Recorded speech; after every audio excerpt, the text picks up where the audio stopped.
tu és Elias. E vocês, quem vocês dizem que eu sou? Aí Pedro, por divina revelação, olha como ele está ligado, vai dizer assim: Senhor, tu és o Cristo, o Filho do Deus vivo. Aí Jesus olha para ele e diz assim: Pedro, nem carne nem sangue revelou isso para você. Essa revelação aí, ela veio do alto. O homem não pode discernir isso, né? Se Deus não falar com ele. Foi o Pai que te revelou isso aí. Olha como ele está ligado. Acabou de receber uma revelação que reconhece e testifica que aquele que está diante dele é o Filho de Deus vivo. Aí Jesus vai liberar uma palavra tremenda, usando a vida de Pedro para esse exemplo. Olha, tu és Pedro, sobre esta pedra eu edificarei a minha igreja, e as portas do inferno não prevalecerão contra ela. Olha como ele está sendo usado. Olha como Jesus acabou de utilizar ele como exemplo de alguém que está capacitado para receber uma revelação que só Deus pode dar. Até aqui está tudo maravilhoso. Testifica, reconhecendo para mim que o que eu estou falando é porque Deus me contou, porque eu estou em contato direto com o céu e Deus está falando comigo. Eu percebo que eu estou dentro de uma missão bem sucedida. Eu percebo que Deus fala comigo.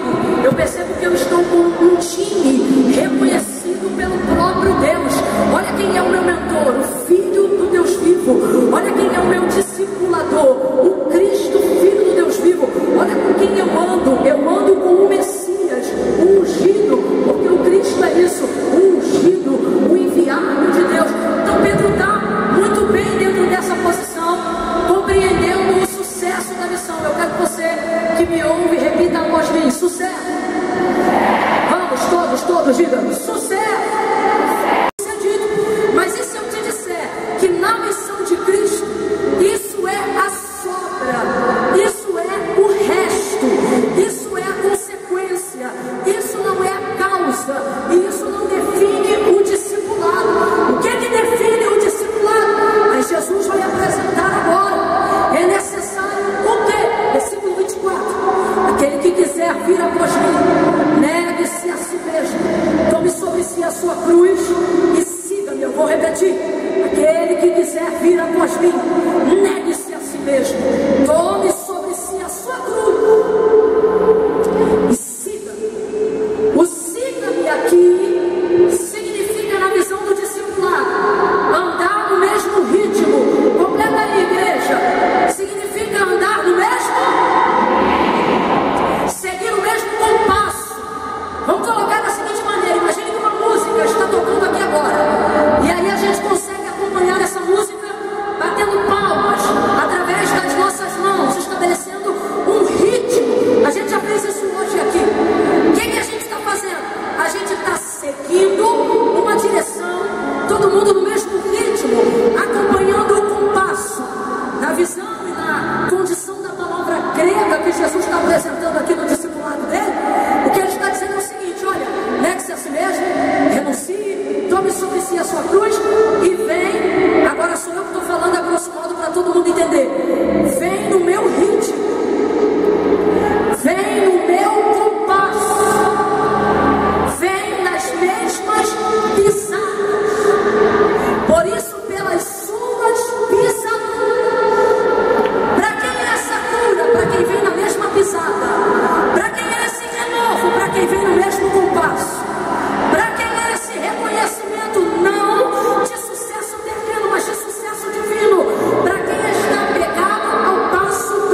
para morte, para sofrimento, para dor. Detalhe, eles ainda não tinham uma visão clara de que a morte seria de cruz, por mais que Jesus já tivesse emitido sinais sobre isso, mas eles ainda não tinham uma visão clara disso.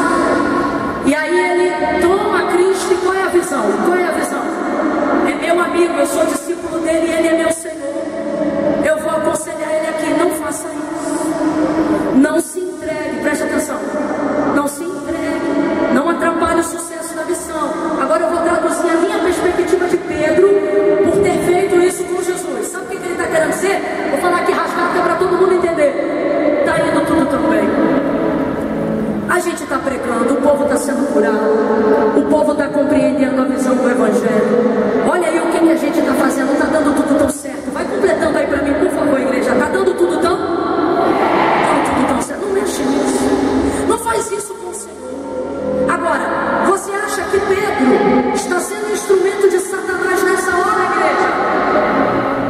É uma pergunta. Você acha que Pedro tem consciência plena de que está sendo um instrumento para Satanás nesta hora? Tem? Não, ele não tem. Porque a visão de sucesso humano corrompe quase que imediatamente o discernimento divino.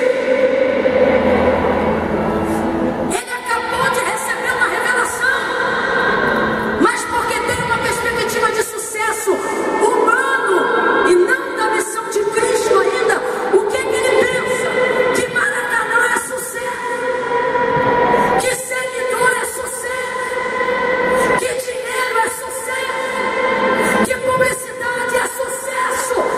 Isso não é o alvo, é consequência, é sobra, é resma e não deve ter a nossa atenção. Não estamos aqui por causa de uma noite, estamos aqui por causa de uma missão. Não estamos aqui por causa de um evento, estamos aqui por causa de um nome sobre todo nome. Você, E dentro garoto. dessa perspectiva, Pedro vai fazer de tudo para dissuadi-lo. Tá Só certo, que só você teve uma vez. demonstra pra gente na palavra que não é Pedro que está fazendo isso. Porque Pedro é rocha que edifica e não pedra que faz tropeçar. Eu vou falar de novo, quem me ouve, reaja diante dessa palavra, porque essa noite não é sobre Pedro, é sobre nós. Pedro é pedra que edifica, não pedra que faz tropeçar. Pedro é rocha que sustenta, não pedra que leva à queda. Eu vou repetir: Pedro é rocha que sustenta e não pedra que leva à queda. Seja a boca de Deus para a vida de uma mulher. Pegue na mão dela agora mesmo. Tome ela, não como Satanás tomou Pedro, mas como Jesus o recobrou. Pegue na mão dela e agora e diga para ela: nós, diga, nós somos rocha que edifica, não pedra que leva à queda. Pedro não percebe. Camila tá falando de nós, eu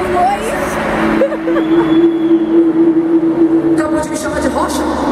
Acabou de dizer que o que eu ligo aqui tá ligado lá. Ele não percebe.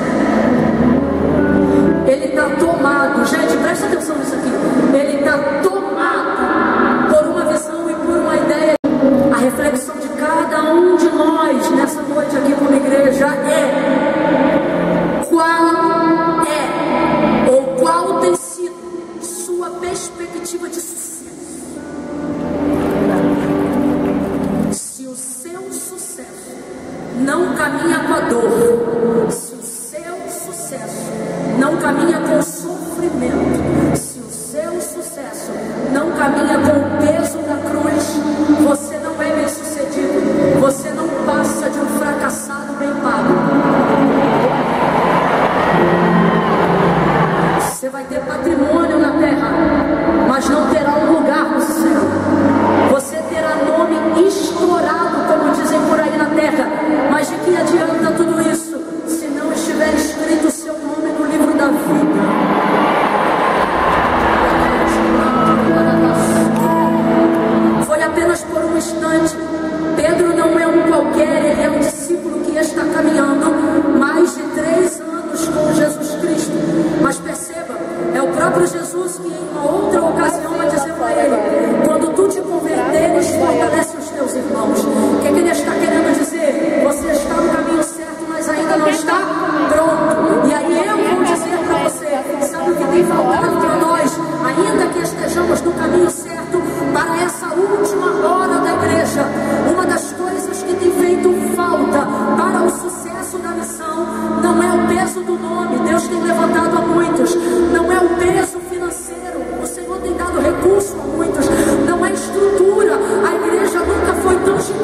Inclusive,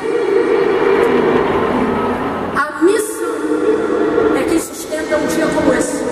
Um dia como esse jamais sustentará a missão. Mas aonde está havendo a corrupção da nossa mente? Nesse entendimento fracassado, enxertado de coisas do mundo. É isso mesmo, vamos usar o linguajar crentez antigo. Você está lotada de coisa do mundo. Meu Deus. E bobo é quem prega isso que eu estou pregando. Idiota é quem fala isso que eu estou falando, porque não pode. Eu sou quadrada, a outra é estranha. E se o profeta te repreender, ele é sem sabedoria. Tem tanto do mundo em você que qualquer um que tenha peso de cruz parece um idiota para você. Porque você fala e ela não fala, você briga e ela não briga, você vai pra cima e ela não vai. Você aprendeu recentemente a justificar-se com coisas do tipo: nem tudo é oração não, tem coisa que tem que falar mesmo, nem tudo é jejum não, tem coisa que você tem que se posicionar mesmo. Pois quem tem cruz se posiciona orando, se posiciona jejuando. Está faltando o peso da cruz. Aonde está a moléstia da unção?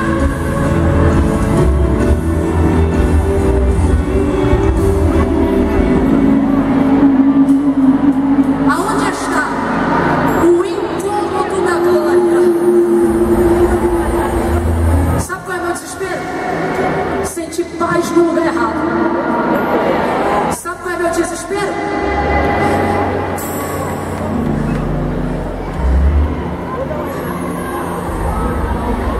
Ser aplaudida por motivos que não fazem Deus me reconhecer.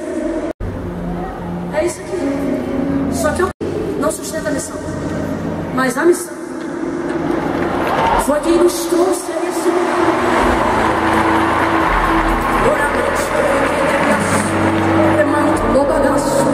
Você sabe o que mudou? Desde o dia que Deus te chamou, Raquel. Desde o dia que Deus te escolheu, Tiago. Desde o dia que Deus te trouxe, Gabi. Sabe o que mudou para mim? Desde o dia em que Deus me selecionou para algo na missão do reino de Deus aqui na terra. Para vocês mudaram tudo. Mas para Deus e para aqueles que sabem que foram escolhidos por Deus, mudou a estrutura, mas nunca mudou a causa. Todo o restante do evangelho que não for causa é efeito. E efeito é passageiro. Então por que eu estou falando isso? Eu vou falar rasgado. Se a Baixada Fluminense está aqui, começa a dar glória agora. Eu vou dar mais uma chance. Se a Baixada está aqui, reaja, entendendo o que significa círculo de oração, vida de voto, propósito. Se tem gente aqui que veio de regiões aonde não foi a missão de qualquer parte desse país, reaja agora. Foi a missão que te trouxe aqui.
vaidade entra.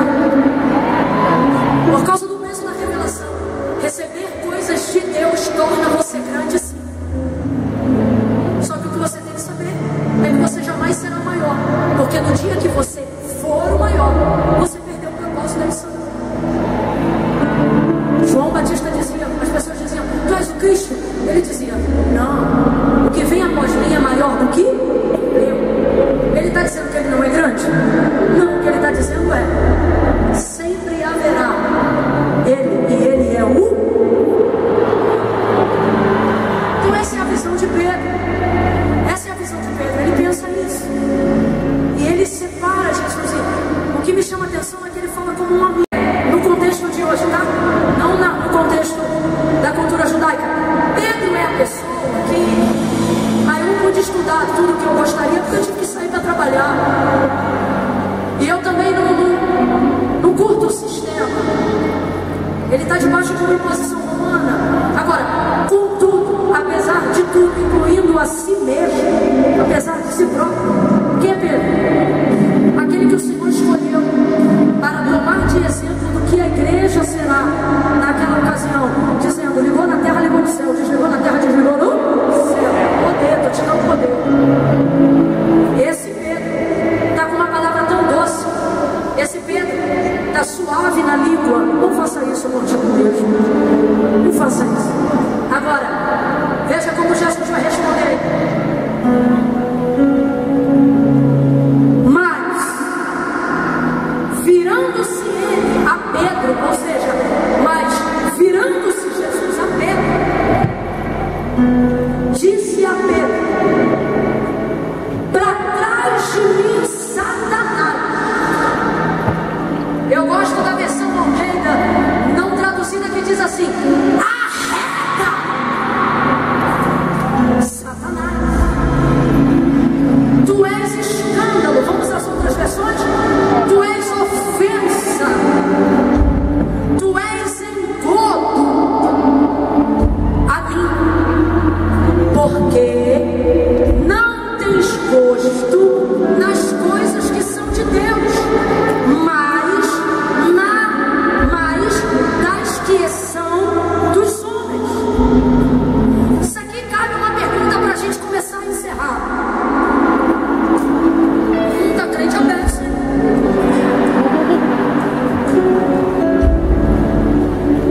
Jesus fala a Pedro, mas não fala com Pedro.